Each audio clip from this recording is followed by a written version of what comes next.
اکثر اوقات انسان کی ذہانت و فطانت، ایمانت و دیانت، کامل فرمانبرداری ہی اس کی دشمن بن جاتی ہے۔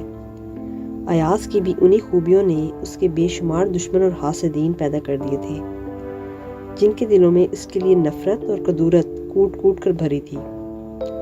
دوسری طرف سلطان محمود ایاز پر ہی اعتبار کرتا اور اسے اپنے بہت قریب رکھتا تھا۔ ایک دن ایک آدمی نے سلطان محمود سے پوچھا کہ جناب، آپ ایک ادنا غلام ایاز کو 30 امیروں کے برابر کیوں سمجھتے ہیں؟ ہم سب کو یہ بات سمجھ نہیں آتی کہ اکیلے ایاز میں کیسے 30 آدمیوں کی عقل و دانشمندی ہو سکتی ہے۔ سلطان محمود اس وقت خاموش رہا اور کوئی جواب نہ دیا۔ کچھ دن بعد سلطان نے شکار کے ارادے سے اپنے 30 امیروں کو ساتھ دیا اور جنگل کی طرف روانہ ہوا۔ راستے میں ایک قافلہ نظر آیا تو سلطان نے اپنے ایک امیر کو حکم دیا کہ وہ اس قافلے کے پاس جائے اور ان سے پوچھ کر آئے کہ وہ کہاں سے آئے ہیں۔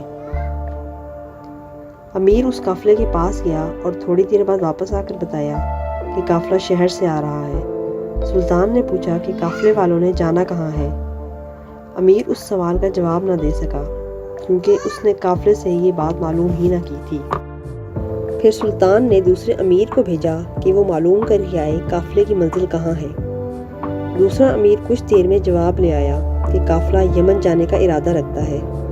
سلطان نے پوچھا ان کے پاس سامان سفر کیا ہے؟ امیر جواب نہ دے سکا کیونکہ اس نے یہ قافلے والوں سے پوچھا ہی نہ تھا۔ سلطان نے پھر تیسرے امیر کو روانہ کیا کہ دیکھ کر آؤ ان کے پاس کتنا سامان ہے۔ امیر فوراً معلوم کرایا کہ ان کے پاس ضرورت کا ہر سامان موجود ہے۔ سلطان نے دوبارہ پوچھا کہ قافلہ شہر سے روانہ کب ہوا تھا۔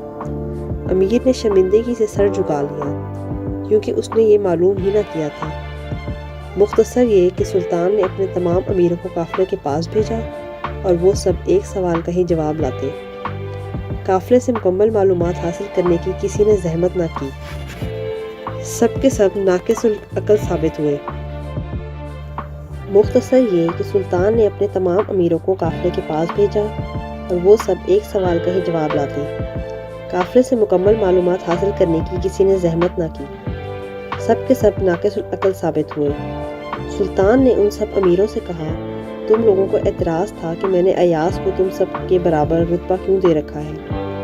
میں تب تو خاموش رہا تھا مگر میں اب جواب دوں گا۔